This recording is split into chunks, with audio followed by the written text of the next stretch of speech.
Good afternoon, dear learners.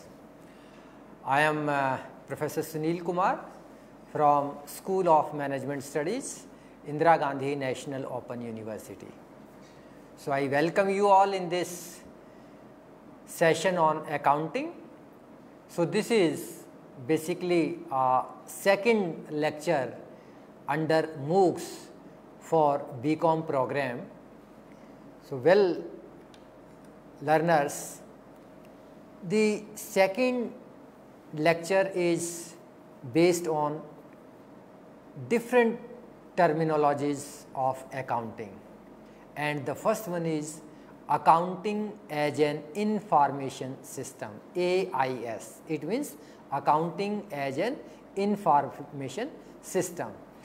So, this is basically when we talk about accounting as an information systems, as the name implies, इसके नाम से ही मालूम चलता है कि अकाउंटिंग जो है एक इंफॉर्मेशन प्रोवाइड करने के लिए एक सिस्टम है, इंफॉर्मेशन प्रोवाइड करने का एक सिस्टम है, यानी कि अकाउंटिंग जो है वो इंफॉर्मेशन प्रोवाइड कराता है किसको, जो वेरियस स्टेक्स होल्डर्स होते हैं।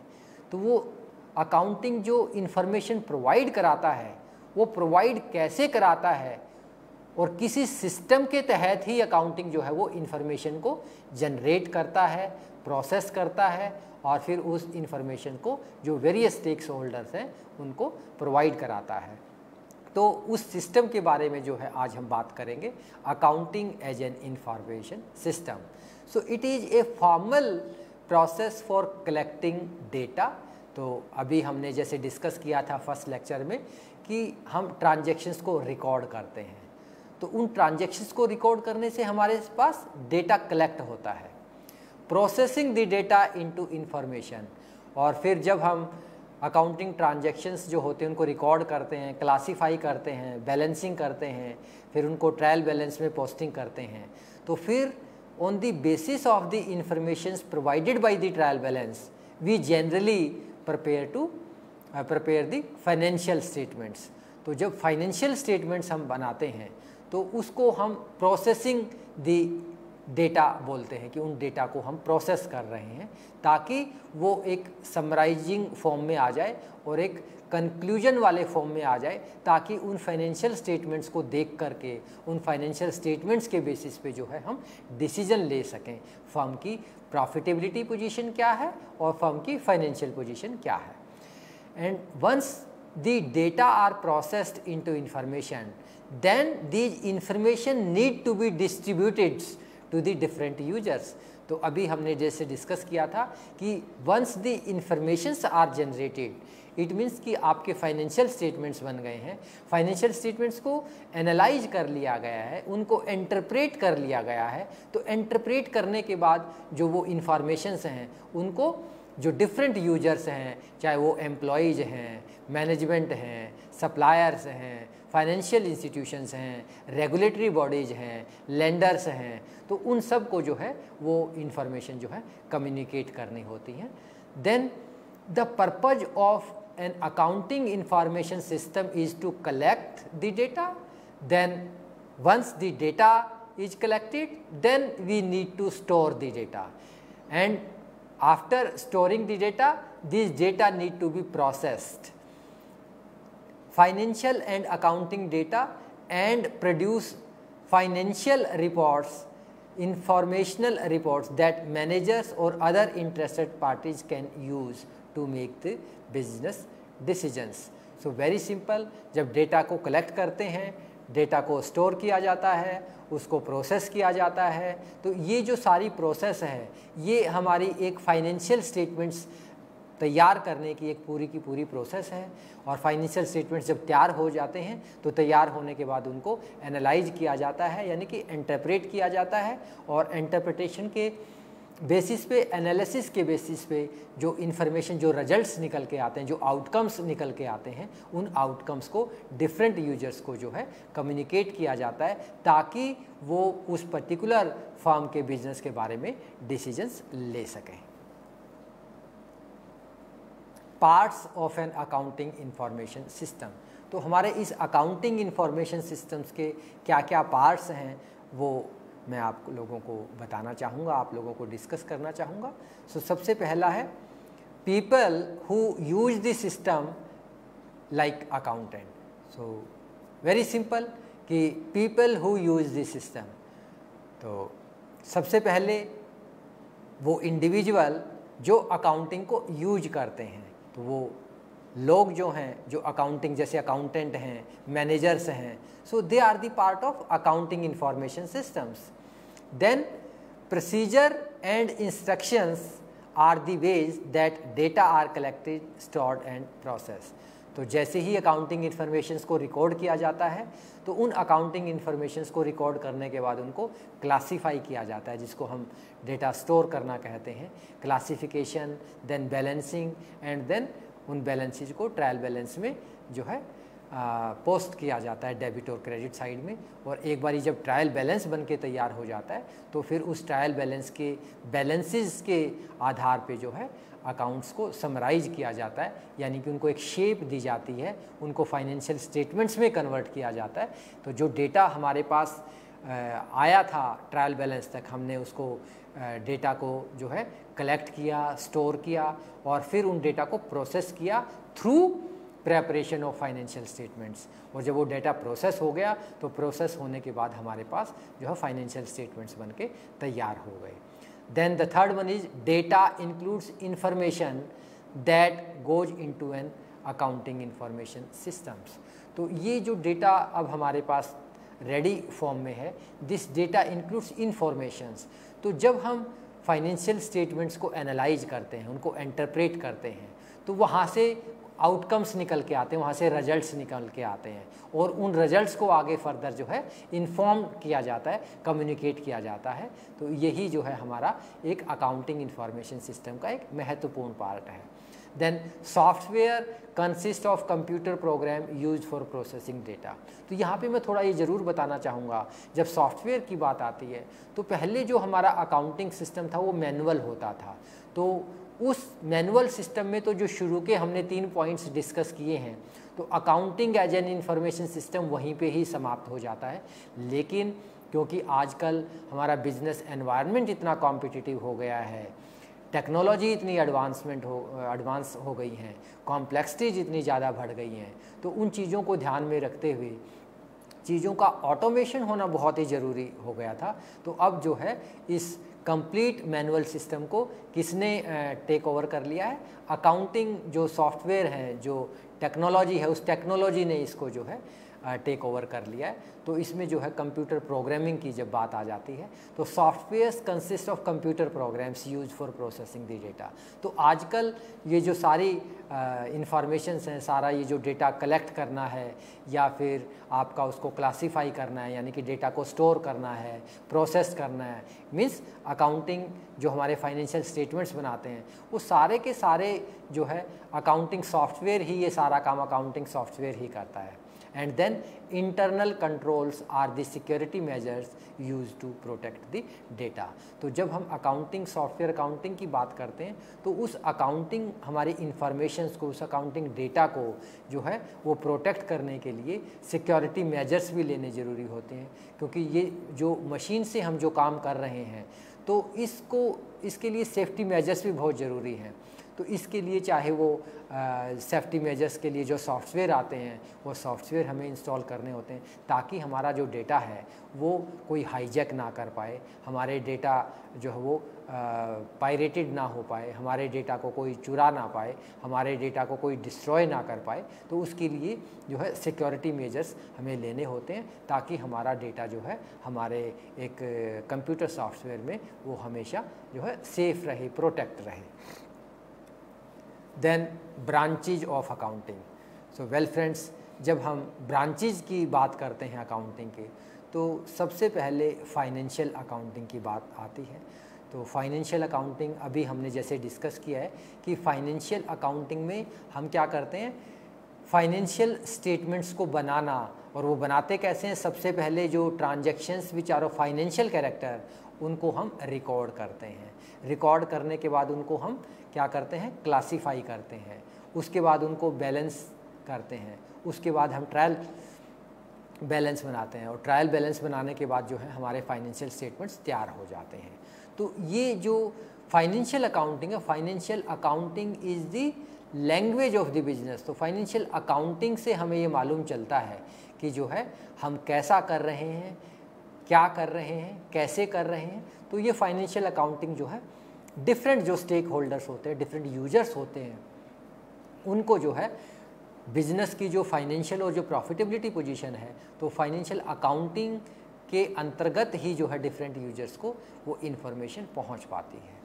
मैनेजमेंट अकाउंटिंग, तो management accounting is nothing but its present and provide the informations to the management in such a way that the management, the persons who are sitting at the top, they are feel facilitated, that the informations are provided to them, the informations are presented to them in a very systematic and in a very significant manners।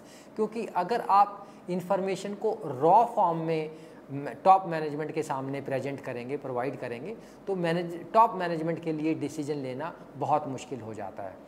तो अगर आप उनको systematically, scientifically और किसी जो हमारी accounting techniques हैं, उन टेक्निक्स के अंतर्गत अगर आप उनको प्रेजेंट करते हैं, चाहे वो हमारा कंपैरेटिव फॉर्म्स है, चाहे वो हमारा ट्रेंड एनालिसिस है, तो काफ़ी सारी जो अकाउंटिंग इंफॉर्मेशंस को प्रेजेंट करने की रेशियो एनालिसिस है, फंड्स फ्लो स्टेटमेंट्स हैं, कैश फ्लो स्टेटमेंट्स हैं, तो जो हमने फाइनेंशियल अकाउंटिंग के अंतर्गत इंफॉर्मेशन जनरेट की थी, उन इंफॉर्मेशंस को सही तरीके से, सही तकनीक के माध्यम से टॉप मैनेजमेंट के सामने प्रस्तुत करना जो है वो मैनेजमेंट अकाउंटिंग का पार्ट है, ताकि टॉप पोजीशंस पे बैठे हुए लोग जो है उन इंफॉर्मेशंस के वजह से, उन इंफॉर्मेशंस को यूज करके वो जो है राइट पर्सपेक्टिव्स में डिसीजन ले सकें। Third one is cost accounting. Cost accounting का जो सबसे महत्वपूर्ण रोल है, वो जो हम प्रोडक्ट मैन्युफैक्चर कर रहे हैं, उस प्रोडक्ट की कॉस्ट क्या आ रही है, उस एग्जैक्ट उस प्रोडक्ट की कितनी कॉस्ट आ रही है, उस कॉस्ट के कौन कौन से कंपोनेंट्स हैं और उन कंपोनेंट्स की भी कॉस्ट अलग अलग क्या है। तो वो चीज़ें जो है हमारे को कॉस्ट अकाउंटिंग हमारे को इन्फॉर्मेशंस प्रोवाइड करती है कि आपकी रॉ मटेरियल पे ये कॉस्ट है, आपकी जो है लेबर के ऊपर ये कॉस्ट है, ओवरहेड्स पे ये कॉस्ट है, ताकि हम इन सभी को एक स्टैंडर्ड कॉस्टिंग के साथ कंपेयर करके कि रॉ मटेरियल की हमारी स्टैंडर्ड कॉस्ट क्या होनी चाहिए थी, तो जो एक्चुअल कॉस्ट है वो कहीं स्टैंडर्ड कॉस्ट से ज़्यादा तो नहीं है, ज़्यादा है तो कितनी ज़्यादा है, कितना वेरिएशन आ रहा है और वो वेरिएशन किस वजह से आ रहा है, तो उन रीजन्स को आइडेंटिफाई किया जाता है, डायग्नोज किया जाता है और फिर जो है डिसीजंस लिए जाते हैं, ताकि उन जो वेरिएशंस को, जो वेरिएंसेज आ रहे हैं, उन वेरिएंसेज को दूर किया जा सके। Then tax accounting. तो टैक्स अकाउंटिंग में अभी हमने डिस्कस किया था कि जितने भी टैक्स रिलेटेड इश्यूज हैं, चाहे वो tax deducted at source TDS है, जो हमारे एम्प्लॉयज़ काम कर रहे हैं, उनकी एम्प्लॉयज़ की जो है सारी रिटर्न्स तैयार करना, उनकी टैक्स टाइम पे काटना, टैक्स टाइम पे गवर्नमेंट को डिपॉजिट करना, तो जितने भी टैक्स रिलेटेड इश्यूज हैं वो सारे के सारे जो है वो टैक्स अकाउंटिंग का पार्ट है। रिटर्न्स को टाइम पे सबमिट करना, जो TDS काटा गया है उसको टाइम पे काटना, ठीक रेट से काटना, टाइम पे जमा कराना।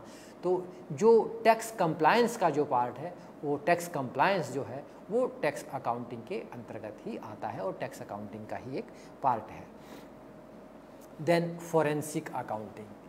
तो forensic accounting deals with the legal issues faced by the business enterprise such as claim settlement and fraud investigation. तो जैसे अभी आपने देखा होगा सत्यम कंप्यूटर में भी हुआ है ना, पंजाब नेशनल बैंक में हुआ है, घोटाला हुआ है, और बहुत सारे PFC बैंक हैं, और सारे आपने एनरॉन का बहुत ही प्रोमिनेंट एग्जाम्पल सुना होगा, आपने ये सत्यम जो स्कैम हुआ था उसके बारे में आपने सुना होगा।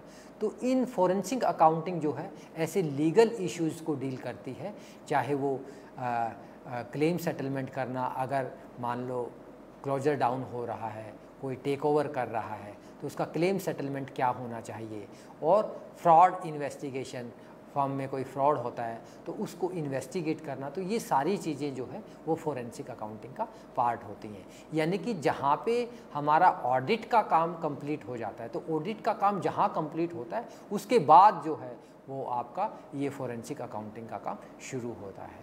Social accounting, social accounting is concerned with analyzing and evaluating the organizational impact on society and its environment, क्योंकि कोई भी ऑर्गेनाइजेशन जो है वो सस्टेन करने के लिए उसको बहुत सारी चीज़ें एनवायरनमेंट से प्रोक्योर करनी होती हैं।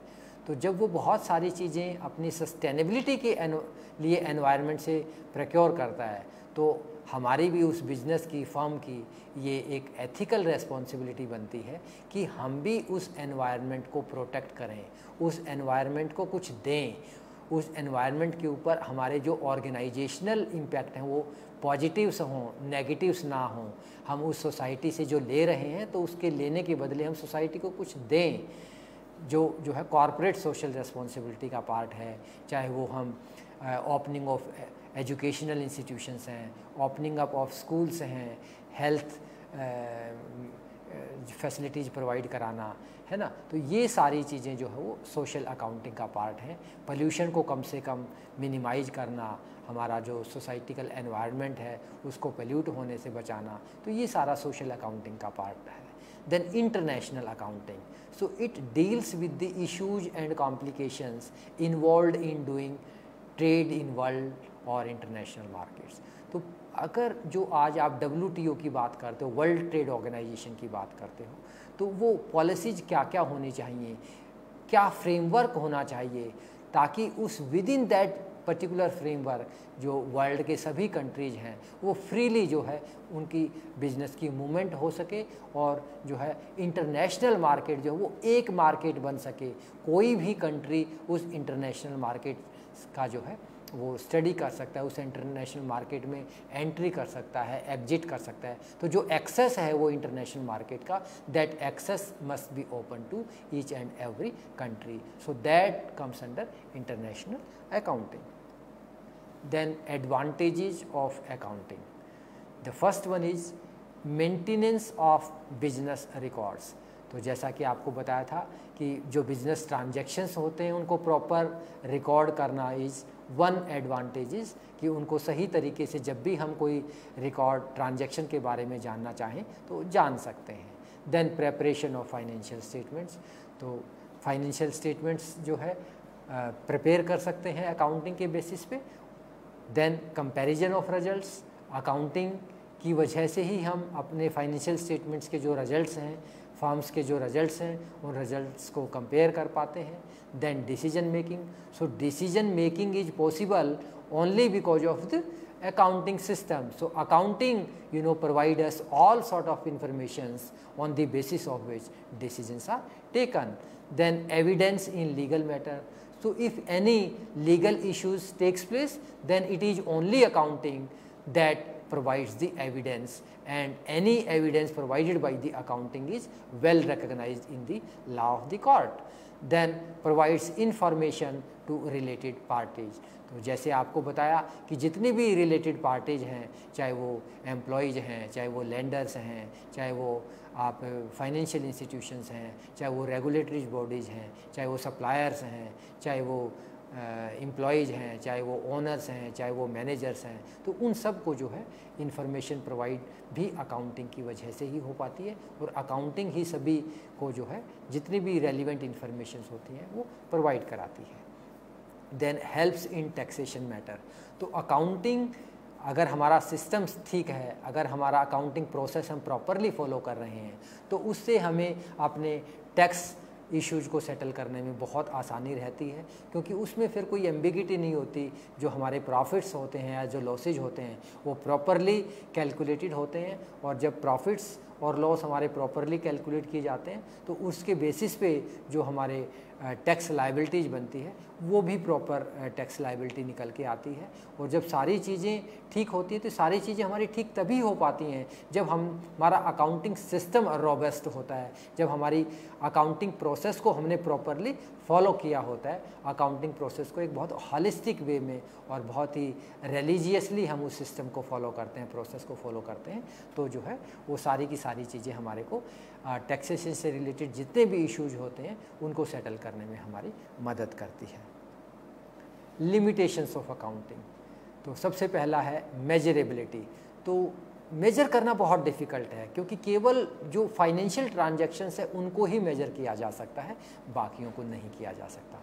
नो फ्यूचर असेसमेंट, तो अकाउंटिंग जो रिजल्ट्स प्रोवाइड करती है वो आपको करंट से रिलेटेड, पास्ट से रिलेटेड जो है आपको सिस्टम जो होता है वो हमारे को इन्फॉर्मेशंस प्रोवाइड कराता है।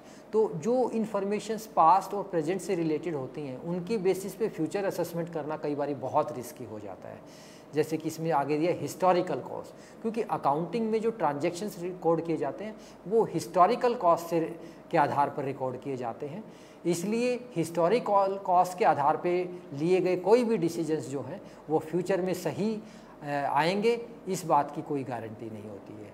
अकाउंटिंग पॉलिसीज़ हैं, हर एक कोई ऐसा रॉबस्ट अकाउंटिंग पॉलिसीज़ नहीं है जो हर एनवायरनमेंट में, हर सिस्टम में खरा उतर सके। हर कंट्री की अपनी अपनी जो है पॉलिसीज़ होती हैं, हर कंट्री के अपने अकाउंटिंग स्टैंडर्ड्स हैं, गैप्स हैं, तो उस वजह से वो यूनिफॉर्मिटी नहीं आ पाती है और वो लिमिटेशन एक बहुत बड़ा लिमिटेशन रहता है। और एस्टिमेट्स की अकाउंटिंग के बेसिस पे आप एस्टिमेट्स लगाना, क्योंकि अकाउंटिंग की जो इन्फॉर्मेशंस होती है वो सब्जेक्टिव होती हैं, उनको वेरीफाई करना बहुत डिफ़िकल्ट होता है। और जब तक चीज़ें सब्जेक्टिव होती हैं, किसी चीज़ को मैं किसी तरीके से परसीव करता हूँ, उसी चीज़ को हो सकता है अनदर अकाउंटेंट दूसरे तरीके से परसीव करता है, तो ऐसे जब सब्जेक्टिविटी आ जाती है तो एरर्स और फ्रॉड्स को डिटेक्ट करना भी बहुत मुश्किल हो जाता है। और जब एरर और फ्रॉड डिटेक्ट प्रॉपरली नहीं हो पाते हैं तो उस केस में फिर अकाउंटिंग सिस्टम के बेसिस पे कोई डिसीजन लेना खतरे से खाली नहीं होता है और हमें जो है बहुत ही सावधानी बरतने की ज़रूरत होती है। Then basis of accounting, cash basis of accounting and accrual basis of accounting. तो हमारे पास दो बेसिस होते हैं अकाउंटिंग के, एक तो कैश बेसिस और एक एक्रूवल बेसिस। तो जैसा कि फर्स्ट हमारे पास कैश बेसिस ऑफ अकाउंटिंग है, तो कैश बेसिस ऑफ अकाउंटिंग में केवल वही ट्रांजैक्शन जो कैश से रिलेटेड होते हैं, चाहे कैश आया चाहे कैश हमारे से गया, inflow and outflow of cash will take place. चाहे वो कैश पास्ट से रिलेटेड है, प्रेजेंट से रिलेटेड है, फ्यूचर से रिलेटेड है, कोई हमें लेना देना नहीं है। कैश अगर इन्वॉल्व हुआ है, इनफ्लो या आउटफ्लो है, तो उसके आधार पे जो है हम डिसीजन लेते हैं। जबकि एक्रूवल बेसिस ऑफ अकाउंटिंग में क्या होता है, फॉर एग्जांपल आज जो है मैंने 20,000 रुपये का माल उधार खरीदा, तो इस पर्टिकुलर ईयर में मैंने 20,000 रुपये का उधार माल खरीदा है, लेकिन मान लो आज जो है फेब है, मेरा जो फाइनेंशियल ईयर चल रहा है वो 1 अप्रैल से मार्च तक चल रहा है और मैं फेब में कोई ट्रांजैक्शंस कर रहा हूँ, तो है तो वो ट्रांजैक्शन इस ईयर का, लेकिन वो मैंने उधार खरीदा है या उधार बेचा है। मान लो 2 या 3 महीने का मैंने उधार खरीदा, मान लो आज मैं 1 फरवरी को कोई ट्रांजैक्शन कर रहा हूँ और 3 महीने के क्रेडिट पे कर रहा हूँ, मान लो 3 महीने के क्रेडिट पे मैंने माल बेचा है, तो पैसा तो मेरे को 3 महीने के बाद मिलेगा, लेकिन ट्रांजैक्शन आज कर रहा हूँ तो इस फाइनेंशियल ईयर का ये ट्रांजैक्शन है। तो एक्रूवल बेसिस ऑफ अकाउंटिंग ये कहता है कि कोई भी ट्रांजैक्शन चाहे कैश उसमें कहीं पिक्चर में आए या ना आए, कैश का इन्वॉल्वमेंट हो या ना हो, उससे हमें कोई लेना देना नहीं है। कोई भी ट्रांजैक्शन जो उस पर्टिकुलर फाइनेंशियल ईयर से रिलेटेड है तो वो ट्रांजैक्शन उसी फाइनेंशियल ईयर में डील किया जाना चाहिए। पैसा आपको पहले प्राप्त होता है या इस अकाउंटिंग ईयर का पैसा आपको 3 महीने बाद मिलता है, या नेक्स्ट अकाउंटिंग ईयर का पैसा आपको इसी उसमें एडवांस मिल जाता है। तो आपको हमेशा एक्रूअल बेसिस पे कि वो ट्रांजैक्शन किस ईयर से बिलोंग करता है, तो उसके आधार पे अगर हम ट्रांजैक्शंस को रिकॉर्ड करते हैं और उस सिस्टम को फॉलो करते हैं, तो वो जो सिस्टम होता है वो जो है एक्रूअल बेसिस ऑफ अकाउंटिंग कहा जाता है। इस एक्रूअल बेसिस ऑफ अकाउंटिंग में कैश आपका इन्वॉल्व इस फाइनेंशियल अकाउंटिंग ईयर में होता है या नहीं होता है is completely immaterial. Then next one is qualitative characteristic of accounting information. तो कंपैरेटिबिलिटी होनी चाहिए। तो जब फाइनेंशियल स्टेटमेंट्स बनाते हैं तो अगर उनको कंपेयर नहीं किया जा सकेगा तो डिसीजन लेने में बहुत डिफ़िकल्टीज होती है। तो first qualitative characteristic of accounting information is comparability, कि जब भी हम चाहें तो अकाउंटिंग इंफॉर्मेशंस को कंपेयर किया जा सके, फाइनेंशियल स्टेटमेंट्स को कंपेयर किया जा सके, ताकि एक पीरियड से दूसरे पीरियड के जो रिजल्ट्स हैं उन रिजल्ट्स को हम कंपेयर करके डिसीजन ले सकें। अंडरस्टैंडेबिलिटी, तो दूसरा ये है कि अकाउंटिंग जो हमारे रिजल्ट्स हैं उनको अच्छे से, उनको बड़े सावधानी से और उनको बड़े सरलता से जो है अंडरस्टैंड किया जा सके। अगर जो रिजल्ट्स आ गए हमारे पास और उन रिजल्ट्स को हम समझ नहीं पा रहे हैं ठीक से, तब भी उन अकाउंटिंग इन्फॉर्मेशंस का कोई पर्पस सर्व नहीं हो रहा है। तो क्वालिटेटिव कैरेक्टरिस्टिक्स, तभी तो इसका नाम दिया क्वालिटेटिव कैरेक्टरिस्टिक्स, कि वो जो रिजल्ट्स हैं अकाउंटिंग इन्फॉर्मेशंस हैं वो कंपेरेबल होनी चाहिए, वो अंडरस्टैंडेबल होनी चाहिए। थर्ड, रिलायबिलिटीज, वो रिलायबल होनी चाहिए, क्योंकि जब तक हमारा अकाउंटिंग सिस्टम रॉबस्ट नहीं होगा, अकाउंटिंग प्रोसेस जो हमने फॉलो की है वो रिलायबल नहीं होगी, जो डेटा कलेक्ट करने के जो सोर्सेज हैं वो रिलायबल नहीं होंगे, तो उनके बेसिस पे लिए गए डिसीजंस भी रिलायबल नहीं हो सकते। देयरफॉर जो है वो हमारी जो क्वालिटेटिव कैरेक्टरिस्टिक्स ये कहती है कि वो इन्फॉर्मेशन हमारी जो रॉ इन्फॉर्मेशंस हैं वो रिलायबल होनी चाहिए, ताकि हम उनके बेसिस पे डिसीजंस अच्छे से ले सकें। The last one is relevance. तो हमारी जो इन्फॉर्मेशंस हैं वो डिफरेंट जो हमारे स्टेक्स होल्डर्स हैं, जो डिफरेंट यूजर्स हैं, उनके लिए रेलिवेंट होने चाहिए। अगर वो इन्फॉर्मेशंस ऐसी हैं कि वो उन इन्फॉर्मेशंस की डिफरेंट यूजर्स के लिए कोई सिग्निफिकेंस ही नहीं है, कोई रेलिवेंस ही नहीं है, चाहे वो इन्फॉर्मेशंस कितनी भी इम्पोर्टेंट क्यों ना हो, but if such informations are not relevant and if they are not providing any sort of assistance to the different users, then such accounting informations are of no use for the different users. Therefore, these informations are called as qualitative characteristics of accounting informations. तो मैं अपने learners को आज ये बताना चाहूँगा कि जो आज हमारा ये सेकंड लेक्चर कंप्लीट हुआ है, इस सेकंड लेक्चर्स में जो जो चीज़ें हमने स्टडी की हैं, so let us now discuss what we have studied today in our second lectures. The first one is accounting as an information system, and then the second one is parts of an accounting information system, branches of accounting, then advantages of accounting, then limitations of accounting, and then the basis of accounting, and the last one is qualitative characteristics of accounting informations. So dear learners, thank you very much. This was all about the second lectures of financial accounting.